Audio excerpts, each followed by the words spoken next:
영상 시작 전에 좋아요, 구독 부탁드리며 화면을 2번 터치하면 이야기가 시작됩니다.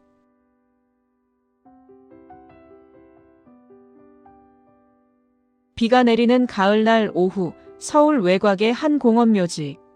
검은 양복을 입은 사람들이 무거운 발걸음으로 묘역을 올라가고 있었다. 80평생을 살다 간 김철수 옹의 장례식이었다.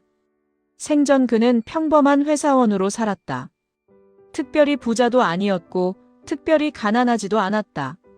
장남 김민수 57세가 아버지의 영정을 들고 앞장섰다. 그의 뒤로 차남 김민호 54세, 장녀 김미경 50세가 따랐다. 세 남매의 표정은 슬픔보다는 피곤함에 가까워 보였다. 아버지는 3년 전부터 요양병원에 계셨고 그 긴 투병 생활 동안 가족들은 이미 충분히 지쳐 있었다. 묘역에 도착하자 석공들이 이미 자리를 파놓고 기다리고 있었다. 간소한 장례식이었다. 아버지의 유언대로였다. 번거롭게 하지 말고 조용히 보내달라는 말씀을 남기셨다. 그럼 시작하겠습니다. 하관이 시작되었다.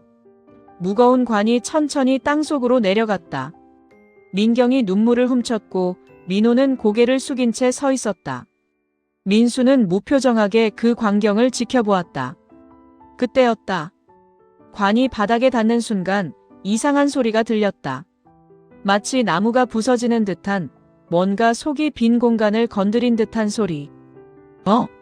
이거 좀 이상한데요? 석공 하나가 구덩이 속을 들여다보며 고개를 갸웃했다. 민수가 다가갔다. 뭐가 이상합니까? 밑에 뭔가 공간이 있는 것 같습니다. 원래 이 자리 전에 다른 묘가 있었나요? 아닙니다. 저희 아버지가 10년 전에 미리 사두신 자리예요. 석공들이 서로 눈빛을 교환했다. 이런 경우는 처음이었다. 민호와 민경도 이제 관심을 보이며 다가왔다. 확인을 좀 해봐야 할 것 같습니다. 혹시 땅이 꺼질 수도 있어서요. 1시간 뒤, 조문객들은 모두 돌아가고 세 남매와 석공들만 남았다. 비는 여전히 내리고 있었다. 석공들이 조심스럽게 관 밑을 살폈다. 그리고 드러난 것은 낡은 콘크리트 뚜껑이었다. 인위적으로 만들어진 지하 공간. 이게 대체 뭐야? 아버지가 뭔가 묻어두셨나? 석공들이 뚜껑을 들어 올렸다. 그 안에는 검은 비닐로 여러 겹 쌓인 커다란 상자가 있었다. 세 남매의 심장이 빠르게 뛰기 시작했다. 민수가 떨리는 손으로 비닐을 벗겨냈다. 낡았지만 튼튼한 철제 상자. 자물쇠는 없었다. 천천히 뚜껑을 열자 그 안에는 비닐 봉투에 든 서류 뭉치들과 오래된 통장들이 가득했다. 이게 뭐예요? 민수가 서류 하나를 꺼내 펼쳤다. 부동산 등기부등본이었다. 강남의 한 빌딩. 그것도 아버지 명의가 아닌 전혀 모르는 사람 이름으로 되어 있었다. 박순자. 누구야 그게? 모르는 사람인데. 왜 아버지가 이 사람 명의 등기부등본을? 민수가 다른 서류들을 뒤지기 시작했다. 하나같이 부동산 서류였다. 강남 상가, 경기도 토지, 서울 오피스텔. 모두 박순자라는 사람 명이었다. 통장도 마찬가지였다. 박순자 명의 통장에 수십억 원이 들어있었다. 세 남매의 얼굴이 창백해졌다. 평생 평범하게 살았다고 믿었던 아버지. 월급쟁이로 근근히 살림을 꾸렸다고 생각했던 아버지. 그런 아버지가 수십억 원대 재산을 숨기고 있었다는 것. 그것도 다른 여자 명의로. 이게 설마 아버지가 바람피운 거야? 숨긴 가족이라도 있었던 거야? 그럼 우리 엄마는 뭐가 돼? 평생 고생만 하시다 돌아가셨는데. 민수는 아무 말도 하지 못했다. 손에 든 서류가 믿기지 않았다. 하지만 명백한 증거였다. 아버지의 필체로 적힌 메모도 있었다. 순자 명의. 절대 건드리지 말 것. 비는 더 세차게 내렸다. 세 남매는 빗속에서 서로의 얼굴만 바라볼 뿐이었다. 그날 밤 서울 시내의 한 카페. 세 남매가 모였다. 상자 속 서류들을 테이블 위에 펼쳐놓고 하나하나 확인했다. 확인할수록 충격은 커졌다. 부동산만 해도 시가 80억 원이 넘었다. 통장 잔고까지 합치면 100억 원에 가까운 재산. 평생 월급쟁이로 살았다는 아버지가 어떻게 이런 돈을 모았을까? 이건 말이 안 돼. 아버지 월급으로는 절대 불가능한 금액이야. 그럼 뭐야? 횡령? 뇌물? 아버지가 그런 분이 아니셨어. 그럼 뭐로 설명할 건데? 100억이야, 100억. 그것도 박순자라는 여자 명의로. 민경이 스마트폰을 꺼냈다. 박순자. 검색해봐야겠어. 하지만 흔한 이름이라 그런지 관련 정보는 나오지 않았다.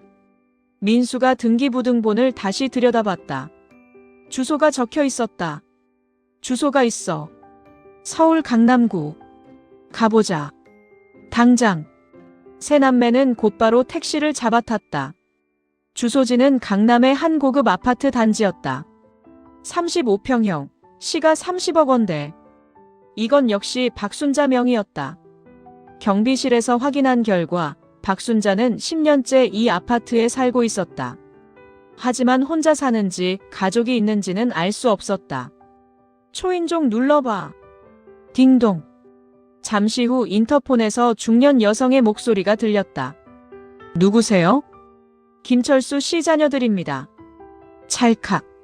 문이 열렸다. 아파트 안으로 들어서자 세 남매는 할 말을 잃었다. 거실 벽에는 아버지의 젊은 시절 사진이 걸려 있었다. 책장에는 아버지가 좋아하던 시집들이 꽂혀 있었다. 이건 분명 아버지와 관련된 공간이었다. 박순자는 60대 중반으로 보이는 단정한 여성이었다. 그녀는 세 남매를 거실로 안내하며 조용히 말했다. 오실 줄 알았어요. 앉으세요.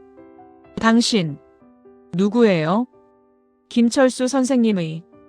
잠시 침묵이 흘렀다. 민경의 눈에 눈물이 고였다. 간병인이었습니다. 간병인? 예. 선생님께서 50대 때부터 30년 가까이 도움을 드렸죠. 하지만 간병인이라기보다는 비서에 가까웠어요. 박순자는 차분하게 설명하기 시작했다. 김철수 옹은 평범한 회사원이었지만 40대 때부터 남몰래 주식과 부동산 투자를 해왔다. 소액으로 시작했지만 놀라운 안목으로 30년 만에 100억 원대 재산을 일궜다. 선생님은 가족들에게 알리고 싶지 않으셨어요. 돈 때문에 가족이 변하는 걸 너무 많이 보셨다고 하셨죠. 그래서 당신 명의로 해놓은 거예요? 제가 선생님을 30년 가까이 도왔으니까요. 선생님은 저를 믿으셨어요. 민호의 얼굴이 붉어졌다. 이건 명백한 배신이었다. 가족도 아닌 남이 아버지의 전 재산을 가로챈 것. 말도 안 돼. 당신이 아버지를 속인 거잖아.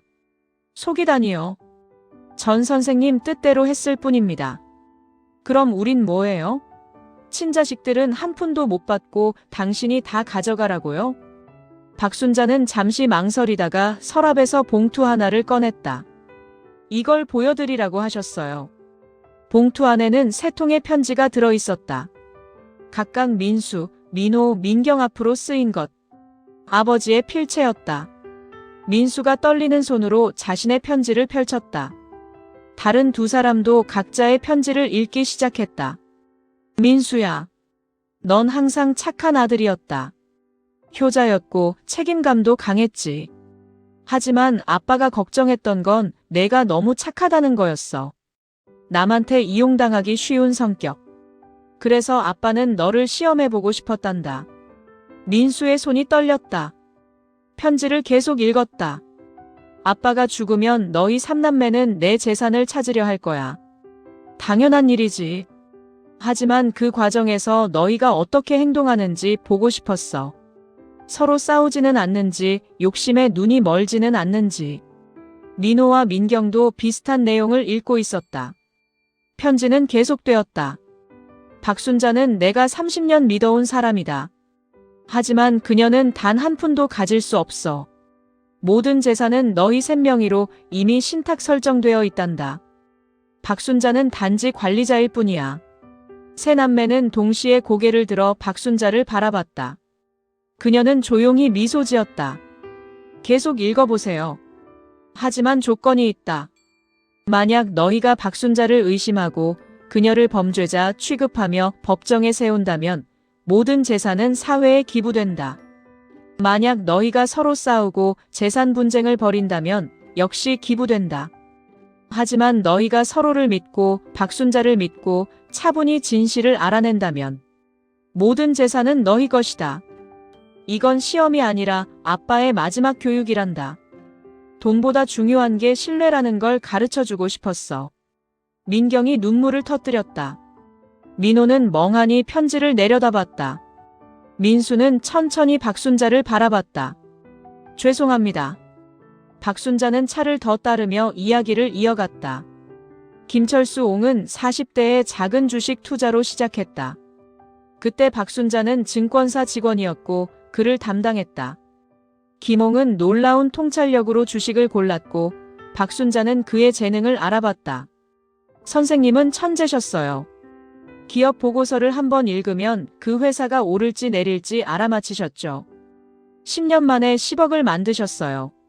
하지만 김옹은 가족에게 알리지 않았다. 부인은 건강이 좋지 않았고 자식들은 각자 삶에 바빴다. 그는 혼자 조용히 재산을 불려나갔다. 50대 때부터는 부동산으로 옮기셨어요. 강남 개발 초기에 땅을 사셨고 IMF 때 헐값에 빌딩을 사셨죠. 그렇게 30년. 그리고 5년 전 김옹은 박순자를 불러 제안했다. 모든 재산을 그녀 명의로 옮기고 자신이 죽은 뒤 자식들에게 돌려주되 한 가지 조건을 달자고. 자식들이 서로 믿고 저를 믿고 냉정하게 진실을 찾아낸다면 돌려주라고 하셨어요. 하지만 욕심에 눈이 멀거나 서로 싸운다면 기부하라고. 그럼 우리가 만약 당신을 고소했다면? 전 이미 변호사에게 유언장을 맡겼어요. 여러분이 저를 고소하는 순간 모든 재산은 자동으로 사회복지재단으로 넘어가게 되어 있었죠. 민호가 한숨을 쉬었다. 우리가 시험에 통과한 건가요? 박순자가 고개를 끄덕였다. 오늘까지 서로 싸우지 않으셨고 저를 범죄자로 몰지도 않으셨어요. 선생님께서 원하신 대로 행동하셨습니다. 박순자는 금고에서 서류 뭉치를 꺼냈다. 신탁계약서, 재산 분할 계획서, 그리고 아버지가 30년간 써온 투자 일기장까지. 선생님은 이 모든 걸 기록하셨어요. 언젠가 자녀들이 볼 날을 위해서요. 민수가 일기장을 펼쳤다. 아버지의 빼곡한 글씨가 보였다. 1995년 3월. 삼성전자 주식 매수. 민수 대학 등록금 걱정에 시작했다. 2001년 5월. 첫 빌딩 매입. 민호 결혼자금 마련 목표. 2008년 10월. IMF 위기. 헐값에 강남 땅 매입. 민경이 아이들 교육비 대비. 매 페이지마다 자식들 걱정이 적혀 있었다. 대학 등록금, 결혼자금, 손주 교육비. 아버지는 평생 자식들을 위해 돈을 모았다. 하지만 한 번도 자랑하지 않았다. 자식들이 의지하지 않고 스스로 살아가길 바랐기 때문이었다. 민경이 일기장을 읽다 멈췄다. 마지막 페이지였다. 2023년 12월. 이제 시간이 얼마 남지 않았다. 아이들이 이 돈을 받았을 때 서로 싸우지 않기를, 욕심에 눈멀지 않기를, 그리고 내가 평생 가르치려 했던 것을 깨닫기를 바란다. 돈은 도구일 뿐, 가족이 진짜 재산이라는 것을. 세 남매는 더 이상 참지 못하고 울기 시작했다. 그동안 아버지를 오해했다. 평범한 월급쟁이, 별 볼일 없는 아버지라고 생각했다. 하지만 아버지는 누구보다 대단한 분이셨다. 박순자가 마지막 서류를 꺼냈다. 이제 모든 재산은 세 분께 정식으로 이전됩니다. 신탁해지 서류에 서명만 하시면 됩니다. 하지만 민수는 서류를 받지 않았다. 잠깐만요. 민수가 동생들을 바라봤다. 민호와 민경도 고개를 끄덕였다. 세 남매는 이미 같은 생각을 하고 있었다. 박순자 씨, 아버지께서 30년간 당신을 믿으셨고 당신은 그 믿음을 지키셨어요. 맞아요. 당신이 아니었다면 이 모든 재산도 없었을 거예요. 민경이 박순자의 손을 잡았다. 우리 가족이 되어주시겠어요? 아버지의 유산을 함께 관리해주세요. 박순자의 눈에 눈물이 고였다. 저는 그럴 자격은 충분합니다. 아버지가 30년간 당신을 믿으셨잖아요. 우리도 믿겠습니다. 세 남매는 박순자에게 재산의 일부를 나누기로 했다.